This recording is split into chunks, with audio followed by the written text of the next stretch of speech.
Two of y'all are up for eviction. It's like it's 4. 4? What? Damn. What's up, and welcome back to My 2 cent. I am Miss O, and she is Charisma. And today, we are discussing Young and Reckless episode 6. It was some action that we have got to talk about in this episode.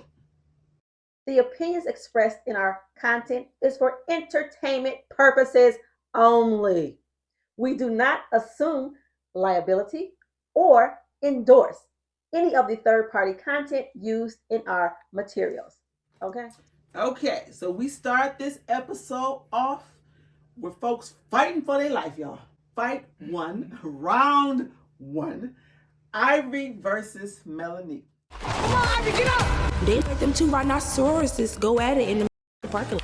Like, I'd be scared for them when they're fighting. Like, it's like watching 2 giraffes. You know how giraffes be knocking neck and neck? Like, that's what it be giving when they fight. Like, them hit hard. Now, this time, Melanie was sober and well rested. Mm-hmm. And boy, did she give Ivory a run for her polo money. They knuckled up for real on this fight here.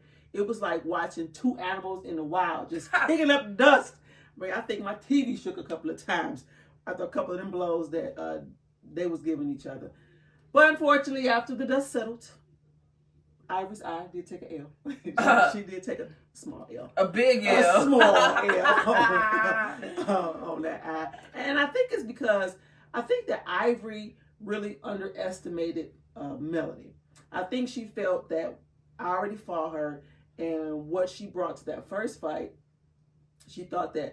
Ivory thought that Melanie was going to bring that same, lackluster energy to the second fight. But like I said, this time she wasn't high. This time she wasn't exhausted and tired, and she was full of energy. And she put a little something on Ivory that she wasn't expecting. But I'm not going to say Ivory lost, and I'm not going to say Melanie won. I'm just going to leave it at that. Someone's in denial. So let's state the obvious here. Melody, from the last episode, actually swole Ivory eye. Who? Melody from the last episode. She swole Ivory eye. Okay. This episode, she swole it closed and left it black. She might not know how to. She swole it closed, and it was black within the 10 minutes. Melanie had a black eye too. They just put makeup on hers the next time you saw her. She did. We didn't see that. Yeah, we did. We didn't see that. All we just saw is that Melody's face was red, but she was not bruised like Ivory. At this point, ain't nobody whooping Melody. Ain't nobody she must be throwing hammers at this point, because she really knocking people. Everybody she fought, think about it. When she fought them 2 girls last, bleeding. Ivory was even bleeding this time. So we gonna I say Melanie hits harder, clearly. And she flipped Ivory this round. Well, Ivory flipped the last time. She was doing the get back. She ain't flipping with a closed eye though. She ain't flipping with a swallow busted lip though. So Melanie definitely took the W home this time. And I said it last episode, go watch y'all. I said, I bet you if Melanie had the energy, it'll be a different outcome. And what do you know? Next episode, different outcome. Yeah, but I'm saying, yes, but this episode, they fought hard. So I'm like, to me, it wasn't necessarily a clear win or a clear lose, because they fought hard. Just because one girl got a black eye doesn't mean that the other girl won. Were we watching the same The fight? same damn fight. They were fight? going blow for blow. Now, I will say, Melanie fought, like I think it was Nas said, she was fighting for her life. She did put a little something on Ivory, but to me, Ivory was right there with her. I don't know if we were watching the same fight at this point.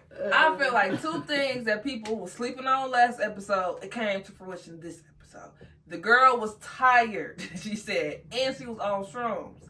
This time, she's well rested, and she's focused.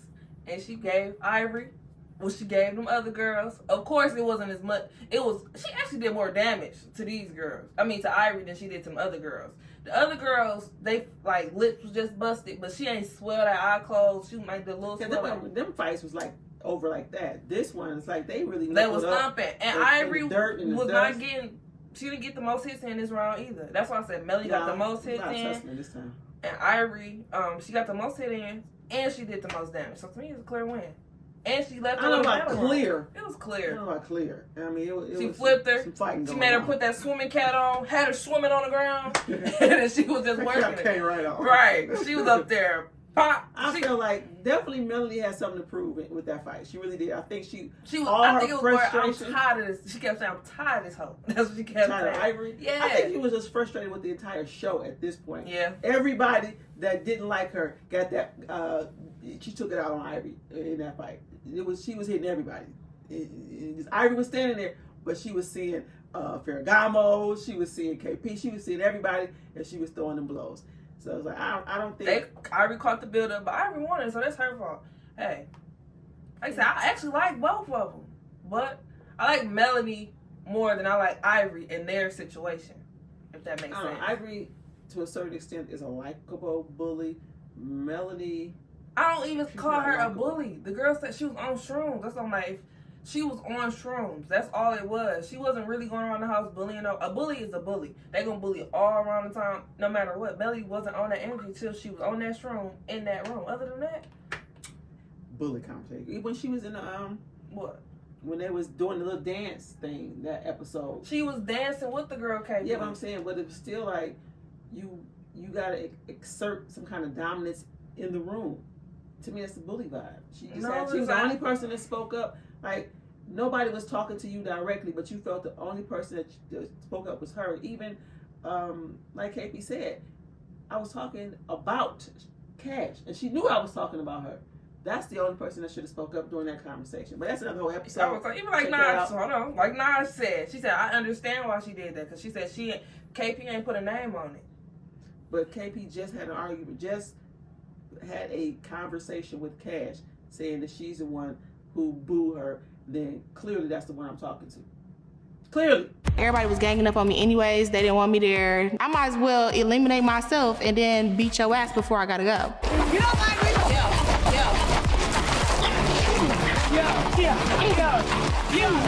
And these is fighting in rocks like fucking animals. All right. So we also see in this episode, we see Legacy and Cass with a little touch of Ivory in the H-Town stump. Now, this fight here really had me peed off. Had me looking at Ivory in a whole different light. I'm fighting Miss Tyler, Texas. And Ivory gonna just sit here and grab my hand while I'm fighting a girl. Like, how lame are you? Ivory jumped in again and started like stumping out this little girl's head. Like, she started A-Town stumping a head. There was no reason why Ivory should have jumped in. I felt like she only jumped in the fight because she was upset at the fact that she couldn't beat Melanie. Couldn't clearly beat Melanie. So let me jump in, take out my frustrations on somebody who I know I can beat and is in an already compromising position. I think that was fine. I mean, it's one thing to be a bully, but it's another thing to be a foul ass beat. And that's where she took it, if you ask me. And my thing is this too. If you're going to allow somebody to stump my head in one episode, then in the next episode, I should be able to stab that bitch. I should be able to stab her in the next episode. Because clearly, it's anything goes. There were no consequences, no repercussions for Ivory's action. It was just, stop, Ivory, don't do that. Ivory, don't do that, Ivory. I think Ivory was like, well, it's young and reckless. What I'm supposed to do.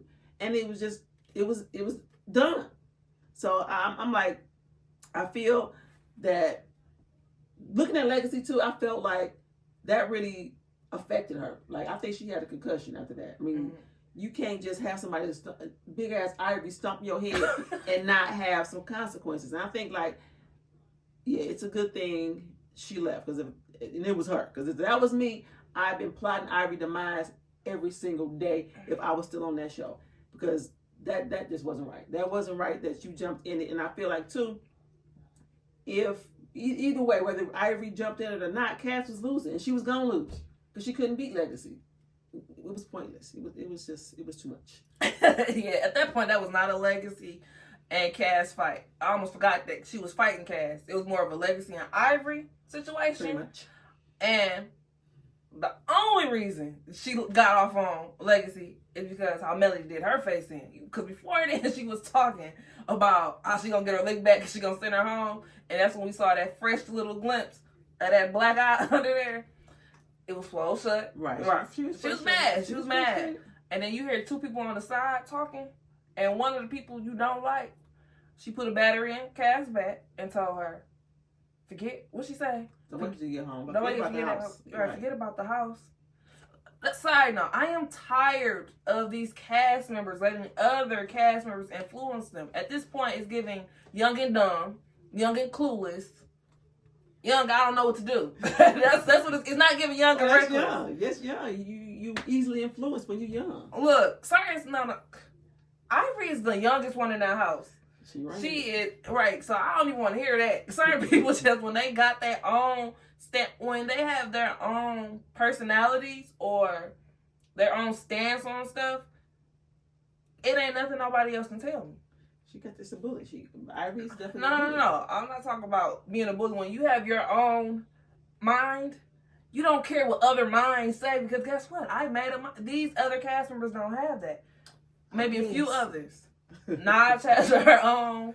She's not young. She's older. Oh no, she's 24. Not talking about. She is younger. 24. Okay. Yeah, she's 23, 24. That's it. I know they look rough. She look rough. Yeah, because she said it. She's like 23, 24. Ivory's 20 years old. Fast forward that age a little bit. That's why the other girl, Cash, she's 19. Okay. She's not even 21. Right, she looks young. So, but anyway, the other one, the girl Crystal even 19 too. She looks young too. But Nas, I'm gonna have to see some ID on that one. And then on top, but anyway, that was another side note. Ivory, there's no repercussions and consequences to what that girl do at this point. There's nothing. So at this point, like you said, I don't think she should stab her because it's fatal. But I ain't saying a fatal stab one. Just look. Shank. Nah. Keep going. But I'm just saying with her, somebody needs to put her down. And the person that could have put her down, unfortunately, the rest of the house don't like. And that's why I said, at this point, I don't care what Ivory do to them. And that's how I really feel. I don't care what she do to them because just the way how they move. You pick and choose, all right? Y'all want Ivory? Y'all got to take all of Ivory. Yeah, but it's like, now this TV needs to step up. I don't know who, like I said, Isaiah is the producer, whatever it is. But you need to set some clear rules. Okay, the show's about fighting. We get it. But there are certain things that you just can't do to other people without there end up possibly being some legalities, a legal situation. You wanna know why? Because Ivory's their cash cow. They're protecting their cash cow. But if Ivory mess around and fatally wound somebody or do some real damage, then what? Your cash cow is gonna be sitting in jail. No. So it's like you need, if you want her to continue to be on the show and continue to milk this cow, then you need to still give her some guidance. She can still give you great TV. She can still give you great fights, but some stuff she just can't do. We not in the streets. You on national TV stumping the girl in her head. I feel bad for Legacy. Like you said, I would have been on the same tip plotting. I would have been like, you know what? I know where she's sleeping. I'm creeping in your room. I'm like, somebody going home. Knocking her with a skillet. Like, Like, not as like I said, security's a joke. I just feel bad for her. I feel bad for her. And then, like, on top of that, this was supposed to be a Legacy and Cash fight. Cash was losing. And she had Ivory assistance. So at this point, that was all for nothing. She should have waited till she got home. That's what she should have waited till she got home. It was a tight area right there. And I think if they would have waited too, then Ivory probably wouldn't have been able to stump her head like that. She probably still would have jumped in, I'm thinking, but it wouldn't have been such a gruesome attack. Yeah, it was such close quarters. Right gruesome there. Attack. Yeah, I'm like, I do not feel that. That wasn't entertaining to me at all. Watching Ivory stomp this girl head, and then like I say, it was so unfair how it was done. So to me, it's like that was the not camera TV. people don't even really be helping either. Like they just make sure they get the camera. I mean the footage. No, I said they're not there for that. And then camera people are just there to record. Security is just there to secure the equipment because they're not securing the people. Clearly, because I'm like, yeah, You know what? Okay. I got you. I got you. I truly felt like, for one, Ivory put a battery in Cass' back. They already shook it off and it was cool. I don't know why Ivory stopped that girl in the head. That shit was just dead ass wrong at this point.